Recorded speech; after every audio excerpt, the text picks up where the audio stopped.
Bismillahirrahmanirrahim. Assalamualaikum warahmatullahi wabarakatuh. Selamat pagi anak-anak. Alhamdulillah hari ini kita bisa bertemu walaupun via daring begitu ya.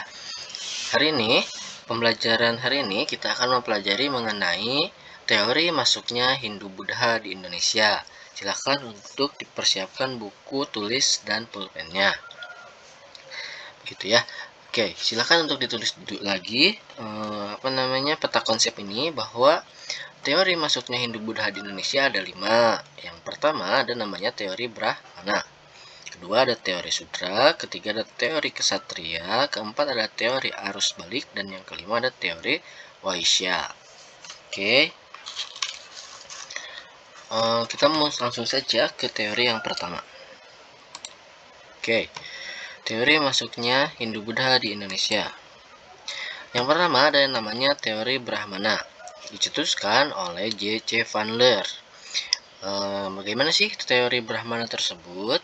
Yaitu teori di mana pemimpin-pemimpin suku di Indonesia dalam rangka untuk legitimasi kekuasaan mereka, untuk melegalkan begitu ya raja-raja atau pemimpin-pemimpin suku kerajaan yang ada di Indonesia agar setara atau sama dengan raja-raja di India, mereka mengundang Brahmana atau pemimpin-pemimpin di India untuk datang ke Indonesia. Gitu. Itulah awal mula Hindu Buddha menurut teori ini datang ke Indonesia, yaitu di mana kaum Brahmana di India diundang ke Indonesia begitu. Apa buktinya? Yaitu adanya prasasti di Indonesia. Banyak sekali prasasti, yaitu yang berisikan huruf Pallawa dan bahasa Sanskerta begitu. Di mana huruf Pallawa dan bahasa Sanskerta ini hanya dikuasai oleh bangsa atau suku atau kasta Brahmana di India sana. Jadi mengundang nih begitu ya ke suku Brahmana dari India untuk datang ke Indonesia oleh kerajaan-kerajaan di Indonesia gitu. Kelebihannya, karena teori ini agama Hindu adalah milik kaum Brahmana. Kemudian prasasti Nusantara banyak atau pertama menggunakan bahasa Sanskerta, di mana Sanskerta ini hanya dikuasai oleh kaum Brahmana. Kemudian adanya upacara penobatan kepala suku di Nusantara dilakukan oleh Brahmana. Kemudian ada ketika menobatkan raja kaum Brahmana pasti membawa kitab Weda ke Nusantara. Kemudian raja juga meminta Brahmana untuk mengajar di lingkungan istananya. Kemudian koloni India di Malaysia dan pantai timur Sumatera yang banyak ditempati oleh orang-orang Kiling dari India Selatan. Itu kelebihannya. Kelemahannya, bahasa Sanskerta merupakan hal yang sangat sulit. Kemudian seorang Brahmana dilarang untuk menyeberangi lautan, apalagi meninggalkan tanah airnya. Itu kelemahan dari teori Brahmana. Tetapi intinya bahwa di dalam teori ini kaum Brahmana di India diundang ke Indonesia oleh raja-raja begitu untuk mengajarkan dan untuk di dalam upacara begitu ya, menobatkan seseorang, apakah itu jadi raja atau dan sebagainya. Oke, itu yang pertama. Yang kedua ada namanya teori Kesatria. Ini oleh Chocheberg, Mukherjee, dan J.L. Moens. Oke, pada abad kedua kerajaan-kerajaan di India mengalami keruntuhan. Hal itu karena dapatnya perebutan kekuasaan penguasa dari golongan ksatria di kerajaan-kerajaan yang kalah perang pada masa itu dianggap melarikan diri ke Indonesia. Maka ketika ada peperangan di India, kemudian para ksatria itu yang kalah melarikan dirinya ke daerah kita, ke Nusantara. Tuh. Kelebihannya, semangat berpetualang dan menaklukkan daerah lain oleh para ksatria. Kemudian Chocheberg mengatakan bahwa ksatria dijanjikan akan diberi hadiah apabila menang. Menurut Mukherjee, ksatria membangun koloni-koloni yang akhirnya berkembang menjadi kerajaan dan menjalin hubungan dengan kerajaan India. Kemudian pada abad kelima, banyak para ksatria yang melarikan diri karena peperangan di India. Kelemahan teori ini, tidak adanya bukti tertulis bahwa telah terjadi kolonialisasi para ksatria Hindu yang berasal dari India. Kemudian ksatria tidak menguasai bahasa Sanskerta dan huruf Pallawa karena bahasa Sanskerta dan huruf Pallawa itu dikuasainya oleh Brahmana. Kemudian tidak ditemukan prasasti bahwa Nusantara pernah menjadi daerah taklukan India. Kemudian yang ketiga ada namanya teori Waisa oleh N.J. Krom. Oke.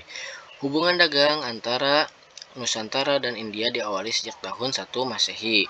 Hubungan perdagangan ini diikuti dengan hubungan kebudayaan seperti agama, sistem pemerintahan, sosial, dan budaya. Kalau tadi Brahmana untuk mengundang untuk di dalam suatu upacara mengajarkan kepada masyarakat mengenai Hindu Buddha. Kemudian kalau kesatria tadi adalah para prajurit atau para yang kalah perang datang ke Indonesia. Kalau Waisya ini hubungan dagang, gitu ya teorinya antara India dan Indonesia. Kelebihannya, sumber daya alam yang sangat banyak di Nusantara membuat para Waisya itu yang pedagang itu tertarik untuk bertransaksi jual beli di Nusantara. Kelemahannya, para pedagang yang termasuk dalam kasta Waisya tidak menguasai bahasa Sanskerta dan huruf Pallawa. Ini yang tadi ya, yang dikuasai oleh kaum Brahmana. Kemudian yang keempat ada teori Sudra oleh Van Paber. Teori ini menyatakan bahwa agama Hindu masuk ke Nusantara dibawa oleh kasta Sudra. Kasta Sudra itu kasta rakyat jelata begitu ya. Mereka datang ke Nusantara dengan tujuan mengubah kehidupan mereka karena di India mereka hanya hidup sebagai pekerja kasar. Kelebihannya, semua orang ada pada kasta Sudra pasti ingin memperbaiki hidup. Salah satunya adalah pergi ke tempat lain seperti Nusantara. Kelemahannya, kasta Sudra tidak memiliki ilmu pengetahuan dan pendidikan, tidak menguasai bahasa Sanskerta dan Pallawa, kemudian biasanya dijadikan budak, begitu. Oke, itu teori Sudra.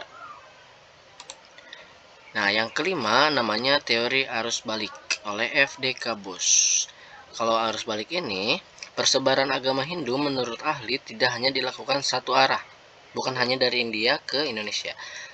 Pembawa agama Hindu dari India datang kemudian setelah tiba di Nusantara mereka menyebarkan agamanya. Intinya adalah kalau teori arus balik, orang Nusantara belajar ke India, kemudian setelah dia belajar di India dia balik lagi ke Indonesia dan menyebarkan agama Hindu. Oke, kelebihannya ada kemungkinan putra para bangsawan di Nusantara pergi ke India untuk belajar agama dan kebudayaan Hindu Buddha. Begitu. Kemudian kelemahannya pada teori ini sepertinya tidak mungkin jika orang Nusantara pergi ke India untuk belajar agama dan budaya Hindu Buddha karena pada saat itu masyarakat Nusantara masih bersifat pasif begitu atau diam di tempatnya saja gitu. Itu adalah beberapa teori mengenai bagaimana sih masuknya Hindu Buddha ke Indonesia. Teori-teori ini jelas memiliki kelebihan masing-masing dan memiliki kekurangan masing-masing. Yang pertama tadi ya, kita ulang lagi, Brahmana ini para raja mengundang kaum Brahmana di India untuk datang ke Indonesia untuk mengajarkan begitu ya Hindu Buddha ke Indonesia. Teori Sudra atau teori kesatria dulu adalah teori bahwa para prajurit yang kalah perang di India masuk ke Indonesia mendirikan koloni atau kerajaan-kerajaan di Indonesia. Kalau Waisya itu teori mengenai adanya hubungan dagang antara India dan Indonesia sehingga setelah berdagang tentu banyak sekali komunikasi dan pengetahuan yang disampaikan oleh orang India ke Indonesia. Yang keempat, teori Sudra, yaitu teori di mana rakyat jelata yang ingin memperbaiki hidupnya di India dan dia mencari daerah lain termasuk di Nusantara.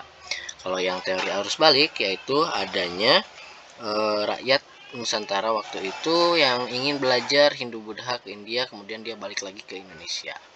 Itu pembelajaran hari ini mengenai teori masuknya Hindu Buddha di Indonesia. Oke, Assalamualaikum warahmatullahi wabarakatuh.